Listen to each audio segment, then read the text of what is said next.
90年代河北省的某县城下属农村发生了一起恶性灭门凶案。当时是秋收以后，这个靠山的小村子里是非常的安静。当天黄昏，村子里面突然响起了连续的几声枪响。在90年代初期，民间有猎枪，这并不违法，很多村民都有没有人拿这枪声当回事儿，也没有人拿枪当回事儿。1个小时以后，天就黑了，村子里面突然就闹腾了起来。这个时候，所有的人都听到谢老汉在大呼救命。村民胡老汉和村头那个谢家老汉是多年的棋友，这2个老汉棋瘾是特别大的那种人，一天从早下到晚。胡家呢是村里有名的生意人，这房子很大，不过胡家做化肥生意，每天都有人来送货和买货。2个老汉觉得胡家比较吵杂，一般都是在谢家下棋。晚上胡老汉正要回家吃饭，正常半小时以后就会来谢家继续下棋的。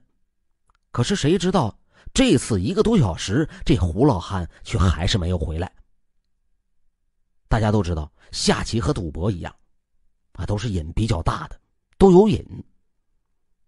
谢老汉这时就坐不住了，他夹着象棋就去了胡家。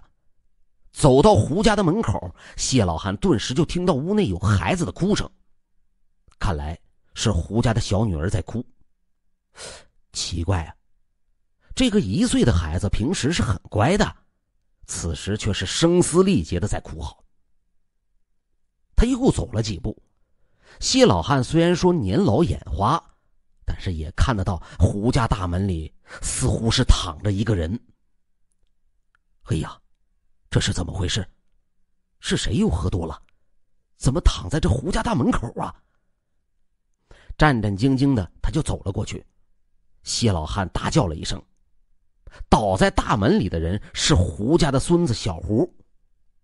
这是一个5岁的孩子，胸口被猎枪子弹给打出了一个血窟窿，早就断气儿了。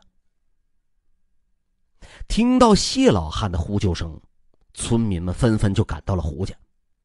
现场是真的可怕，这是一起灭门惨案。除了小胡在门口被枪杀以外，院子里面还躺着2个人，分别是胡老汉和胡家的儿媳妇儿。胡老汉倒在小饭桌的旁边，脑袋中弹，脑浆迸裂，早就死了。胡家儿媳妇则是腹部中弹，内脏流得满地都是，死状也很惨。村民们壮着胆子走入到房间里，胡家儿子赫然死在了卧室里。这个身高力壮的汉子身中2枪，一枪打在胸口，一枪打在脑袋，人早已经就没气儿了。万幸的是，胡家1岁的小孩小女儿没事儿，她躺在炕上在嚎啕大哭，看来是受到了什么巨大的惊吓。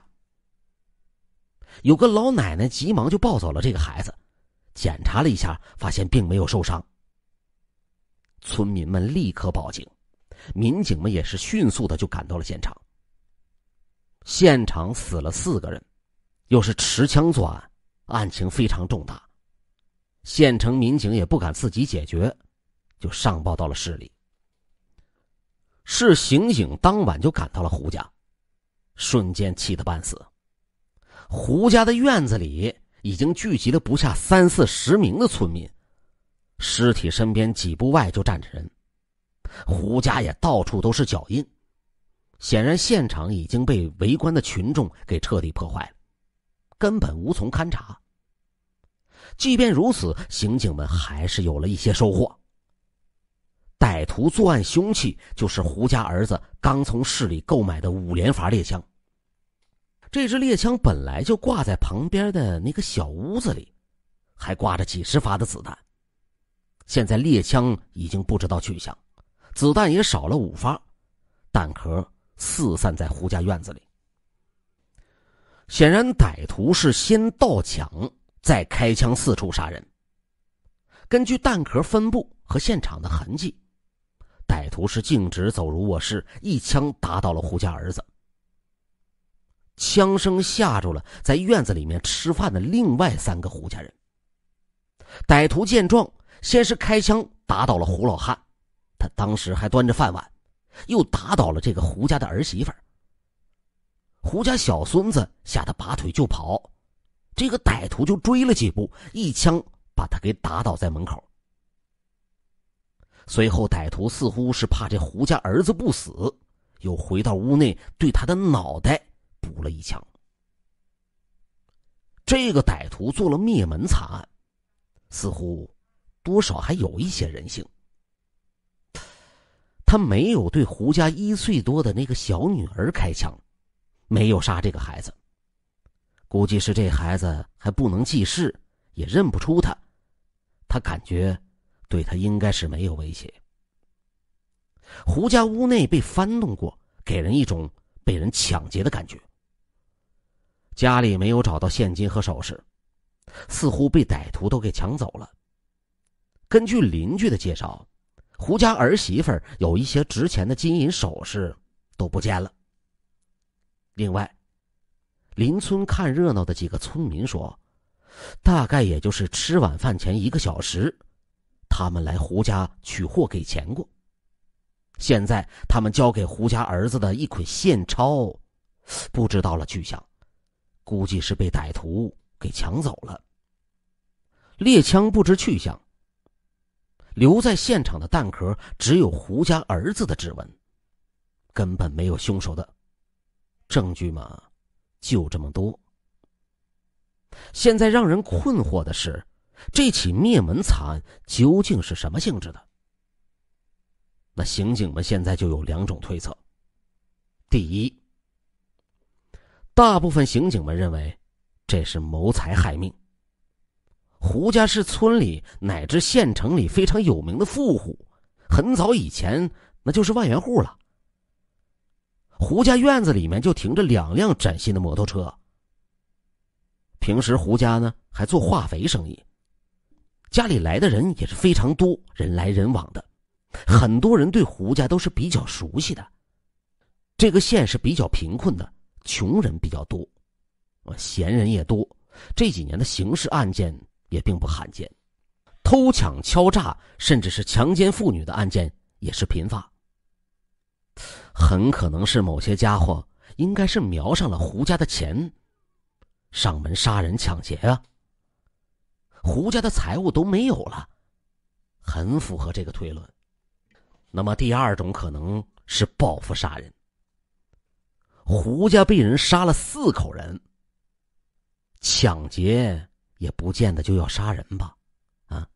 直接蒙面上门硬抢就是了，更没有必要杀死4个人呢。或许是胡家的什么仇人为了报复上门杀了他们全家，不过这似乎也说不通。村民们表示，胡家老汉和儿媳妇均是那种老实巴交的人，从来没有过什么仗势欺人的行为啊。胡家的儿子性格强硬也暴躁，但是在村里还是很讲情面，人缘不错的。亲戚朋友找他帮忙，他来者不拒，也不怕花钱。虽然说是大款，胡家儿子平时也不炫耀，经常在村里串门，拉着个村民喝个小酒什么的。村民们表示，胡家老汉和儿媳妇均是那种老实巴交的人，从来没有过什么仗势欺人的行为啊。胡家的儿子性格强硬也暴躁，但是在村里还是很讲情面，人缘不错的。亲戚朋友找他帮忙，他来者不拒，也不怕花钱。虽然说是大款，胡家儿子平时也不炫耀，经常在村里串门，拉着个村民喝个小酒什么的。至于做生意肯定有仇人，但是生意人不太可能去杀人，他们没有这么愚蠢，所以报复杀人似乎也说不通。那究竟是哪种目的的犯罪呢？目前还不能确定。刑警们开始继续走访村民，希望能够提供一些线索。那首先呢，民警走访了最早发现尸体的谢老汉。经历了昨天的事情，谢老汉吓得是一度虚脱，目前正在乡卫生所里面输液。面对刑警的询问，谢老汉突然间想起了一件事情。谢老汉说：哎呀，你这么一问，我想起胡老汉说过的一件事啊。胡老汉儿子确实有个仇人，他儿子本来只是化肥厂的一个小干部，后来才自己做生意的。你也知道，我们县城有个国企大化肥厂，副厂长是胡家儿子从小的好朋友，他们厂的化肥很优质啊，那在80年代都是国家专营的，不允许私下往外销售。胡家儿子就看到有钱可赚，就让那副厂长偷偷拿走了一批，让他在全国销售，赚的钱呢，他们一人一半。那个年代这种化肥很畅销，真的是有多少卖多少，胡家儿子由此就发了大财。刑警就问：哦，这和杀人案有什么关系吗？嗨，您听我说完呢。做了有2年，国家发现这市面上有这种化肥在销售，就派人追查，抓住了他们2个人。谁知道胡家儿子拿出钱就疏通了上面，他自己金蝉脱壳，一点事儿都没有，所有的罪名都推给那个副厂长朋友了。结果这个朋友被判刑4年呢，赚的钱都抄走了，厂长位子也丢了。我听说坐牢期间，他那老婆也带着孩子跟他离婚了，真是人财两失啊。有可能。根据这条线索，刑警们立即追查那个副厂长。副厂长现在已经是一个普通的业务员，正在全国到处的跑业务。花费了9牛2虎之力，民警们在山东青岛找到了他。副厂长听说胡家儿子被杀，开心的是眉飞色舞。该，这小子迟早有这么一天。我就说做人少在外面得罪人，搞不好全家的人都要倒霉。你骗这些黑心钱，现在有什么用？换成纸烧掉？刑警就说：这件事情不是你干的。那副厂长就说：我不瞒您，我早就想把这孙子给剁了，不过我可还没有这么傻，刚放出来就去做这种事情。他出了事了，你们肯定第一个来找我呀。君子报仇10年不晚，我是憋着以后找机会再他妈弄死他。刑警这时就说：你别跟我们胡说八道啊，究竟是不是你做的？咱也是大老爷们了，不是软蛋。民警同志，如果是我干的，我就认了，1条命换4条命，我他妈也不亏。真的不是我也不会玩枪，碰我都没碰过。于是刑警们开始仔细调查，这个副厂长似乎并没有说谎。在胡家被灭门的时候，副厂长在济南做业务，根本不在河北，也并没有作案时间。至于雇凶杀人，副厂长放出来已经一穷二白，靠打工才能活命，哪里有雇佣杀手的钱呢？不过在后来的调查中，警方发现这副厂长也不是什么善茬，也有报复胡家的计划。他暗中找了当地的流氓，试图过1、2年，等胡家儿子单独外出的时候，把他的双腿给打折。因为这流氓开价比较高，副厂长呢也拿不出这笔钱来，这件事情最终就不了了之了。那么这条线索呢，就这么断了。好在新的线索很快这时又来了。几天以后，县城一家金银首饰的铺子向公安部门报警，说是有一个男人带来了一些首饰在他这里出售。这个男人慌慌张张的，老板觉得很可疑，怀疑这是贼赃啊。老板借口铺子里面刚刚用光了现金，让他明天再来，一手交钱一手交货。男人走了以后，老板对比警方发给的协查通报，发现其中几件饰品就是那胡家儿媳妇的。于是刑警们立即就埋伏在了这首饰店里。第二天，那个男人刚刚走进店里，就被生擒了。这个人就是胡家同村的村民，一个闲人，姓黄，咱们暂且叫他黄某。黄某是一个好吃懒做的老光棍，是流落在本村的外来户。黄家孤零零的在村子的角落里，同村里人呢基本上就不往来。这个黄某已经是一个40多岁的人了，还没有媳妇儿，基本上家徒四壁。这个人人品比较差，平时经常做一些损人不利己的事情。不过这个黄某好像也没有什么太大的劣迹，更没有什么前科。之前分析有人会谋财害命，杀了胡家全家，为什么不去做蒙面抢劫之类的，而是要杀人呢？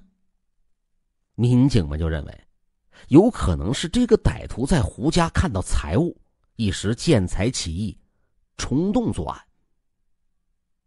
胡家人人都认识他，他只能杀光了全家灭口。那么这个黄某呢，正好就符合这个标准，他又有胡家儿媳妇的首饰，基本上是人赃俱获。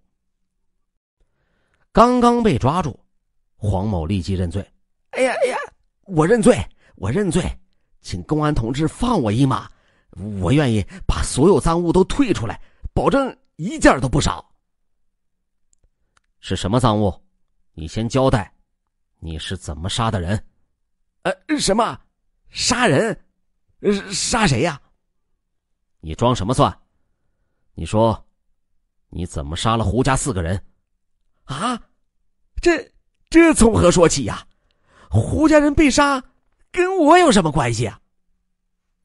你还胡说八道！我问你，胡家媳妇的首饰是怎么到你手上的？难道是被杀前人家媳妇摘下来送给你的？哎呀，民警同志，我冤枉啊！天大的误会，这些东西都是我捡的，我和杀人犯没任何关系呀。捡的？你在哪里捡到的？就在村外那小树林啊。胡家出事以后，第3天的早晨，我闲着没事在村外瞎溜达，走到这个小树林里，我突然看到地上有一块地似乎被人给动过。我经常来这里，一草一木我都熟悉啊。我用手就扒开了土，发现竟然埋着几件金银首饰。我就贪图小便宜，就赶快拿走了。我和胡家虽在一个村儿，但大家非亲非故，又不是朋友，也没打过交道。胡家媳妇儿好像是带着一些值钱的首饰，我没有近距离看到过，不知道是什么样的，不然我还能马上就去卖，惹这么大的麻烦呢。你是不是胡说？这么多人，怎么就你捡到了？你们民警同志这就不懂了吧？那些小树林平时根本没人去的，也就是我这种闲人喜欢去溜达溜达。不瞒你们说，我去这个小树林是这里面经常有一些小家巧什么的，我一大早去掏鸟窝，到县城去卖掉，也能赚几个钱儿，混几口饭吃呗。刑警们立刻去调查了黄某，先是搜查了黄某的家。在黄某的家里呢，只是搜出了胡家媳妇的另外2件首饰，也没有找到同时丢失的现金和更多的首饰。更为重要的事情是，当晚胡家出事的时候，黄某不在村里，而是在县城的派出所里。出事的当天上午，黄某去县城卖鸟，卖到几个钱以后，就在县城里大吃大喝的。小酒馆反映说呢，黄某是从中午一直喝到了晚上，躺在店里，店员无奈就只得报警了。民警来了以后，怎么弄也弄不醒他，只能带到派出所去醒酒。黄某直到第二天凌晨才苏醒，还将派出所大厅给吐的是一片狼藉。这黄某根本没有作案时间。连续排除了2个人，村民们又提供了一些五花八门的线索。胡家儿子社会关系比较复杂，经常打交道的人呢，少说得有200-300人。那调查这种人是非常困难的，一般至少要几个月的时间。然而一个老刑警意外的小发现却迅速锁定了歹徒。第2次勘察现场的时候，这个老刑警就发现胡家堂屋的一角放着一小罐子的腌菜。这里的村民几乎每家都腌菜，所以第1次在勘察的时候，刑警们以为是胡家自己的腌菜，还就没有重视。这名老刑警呢比较心细，他就打开仔细的观察，这小坛子腌菜的颜色和味道嘛，同胡家的腌菜完全不同。看来这是有人送给胡家的礼物啊。之前说过，在胡家遇害前半个多小时，有几个人来买过化肥。根据他们的回忆，当时堂屋里还没有这个罐子，那么这罐子腌菜很有可能就是歹徒带来的。歹徒既然杀人，他为什么会莫名其妙的带一罐子腌菜呢？这也根本都不符合逻辑呀。这名老刑警百思不得其解。询问村长以后，老刑警恍然大悟，当地村民是比较保守的，很是注重礼节，尤其是辈分上的晚辈去长辈家里串门，一般都不能空着手，那多少都要带一些东西，拎点4合理啊，2瓶酒啊，2瓶罐头什么的之类的。腌菜嘛，最不值钱，它只是象征性的礼物，本村人串门的时候都会带。不过一般是晚辈送给长辈，长辈是不需要送给晚辈的，那平辈之间呢也不需要送礼。另外，如果是邻村之间的走动呢，那就不能随便送腌菜之类的，这就等于瞧不起人。所以杀人歹徒就是本村人，且辈分还比较小。有意思的是，胡家虽然有钱，在村里辈分却很低。胡家老汉又是一把年纪了，论辈分只和年轻人平辈儿，胡家儿子那还要小一辈儿。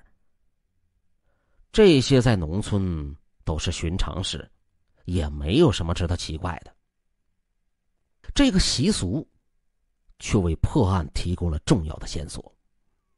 根据排除法，比胡家辈分小的村民一共只有3户，一户是孤寡老人，走路都要拄拐杖那种，根本就没有杀人能力，直接排除。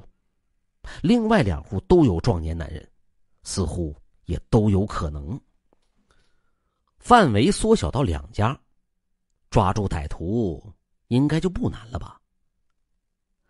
范围缩小到2家，抓住歹徒应该就不难了吧？此时村长却想到了另外一件重要的事情。这2户中有一户男人叫做胡有道，30多岁，这个人是一个赤脚医生。赤脚医生跟大家说一下啊，赤脚医生在农村呢，就是专门给人打针卖点小药的那种大夫，所谓大夫。他们呢有的是没有行医执照的啊，就是农村那种负责给人扎扎点滴啊，打打肌肉针然后再卖点药的那种啊。有的呢有行医资格，有的是没有行医资格的。那么这种人呢，在农村叫做赤脚医生啊。胡有道这人吧，还算是比较厚道，但是这人有一个毛病，那就是嗜酒如命。喝酒就严重影响了工作和生活。平时他靠在四里八乡以游医为生，收入比较微薄，那大半这些钱都用来喝酒了。胡有道家里虽然说穷，但是这个胡有道却娶了一个漂亮的媳妇儿。他的媳妇儿是村里有名的村花，是一个30岁出头的性感小少妇啊，前凸后翘呗。那村里人就有人传说呢，胡家儿子和胡有道的媳妇儿，这俩人有不正当的关系。在北方来说，这叫破邪。本月初，有村中大婶就看到，说是胡有道的媳妇儿趁着男人出门行医，晚上的时候就偷偷跑到了胡家去鬼混去了。啊，这个胡家就是被人灭门的那个胡家，他和这个赤脚医生胡有道他们同姓啊。不过这种事情一般都是全村人都知道，就一个胡有道一个人不知道，没人敢告诉他呀。胡有道案发的时候正好在家，他年轻的时候还做过民兵，这小子会用枪。这个胡有道性格比较暴躁，因为妻子的奸情杀人，这是完全有可能的。胡有道媳妇儿和胡家儿子的奸情，就是这个月的事情。此时的胡有道应该不知道他妻子的那点烂事儿。那即便有人跟他说了，以胡有道的性格，没有亲眼看到，怕是也不能相信。所以村长根本就不相信是这胡有道下的手。不管是不是他，先抓了再说。刑警们冲到胡有道家，把他给抓住了。通过对胡有道媳妇儿的询问，得知案发时这胡有道并不在家，似乎是去串门去了，有作案时间。胡有道的媳妇儿还说，胡家出事了以后，胡有道似乎有些紧张，连续几天失眠。平时胡有道天天喝酒，这几天连酒都不喝了。90年代初，有较大嫌疑的杀人犯，那个都是要用点手段的。嘿嘿，经不住手段，胡有道就交代了案情。根据他的交代，刑警们在村外的一处小树林里挖出了胡家儿媳妇剩下的首饰和一捆现钞。在村外一处比较偏僻的池塘里面，刑警们打捞了半天，终于捞到了胡家失踪的那支猎枪。现在只有杀人歹徒才知道这些东西的去向，就是胡有道杀了胡家4人。那么为什么这胡有道会去灭门呢？说起来他和胡家还是亲戚关系。胡有道是这么说的，胡有道说，我真是一时冲动，放现在我绝对不会这么做的。不过这种事情哪个男人能他妈忍呢？我看就算是民警同志遇到这种事，说不定也会和我一样吧。我当然知道我媳妇儿有些风骚，也发现她经常去胡家串门，同胡家儿子也他妈的眉来眼去的。不过我媳妇儿作风还是比较正的，我们结婚10年，我1个月没几天在家，她也没搞出什么事儿。我和胡家是堂亲的，当天我去他家串门。根据我们村的习俗，晚辈去长辈家串门要带点东西，也不能空手。我们村你胡家辈分很小，但是我家更小，我就随便装了一些腌菜，提着去了胡家。刑警就问他，你去串门怎么会变成杀人的？我到了他家，将腌菜放在堂屋一角，就和胡家儿子闲聊。聊了几句，他说最近买了一支5连发猎枪，让我帮忙看看。因为我懂枪，我去隔壁小屋拿了枪，我们一起在卧室里看枪。我说，你这枪买来都没有上过油吧？要赶快上，不然这枪都要毁了。胡家儿子就说，啊，这怎么上啊？我就对他说，我教你，你把枪油拿来吧。胡家儿子就去小屋找了一会儿，没找到，然后就在卧室柜子里边乱翻。我怕他是不认识枪油，就走过去帮他找。结果我一眼看到那个柜子里面藏着一条女士的裤衩，这条裤衩就是我媳妇儿的，上面有一个小破洞，是我用线给补好的。我当时就特别愤怒，原来我媳妇儿真的和这个男人有奸情，这2个破鞋。那你就开枪杀了他？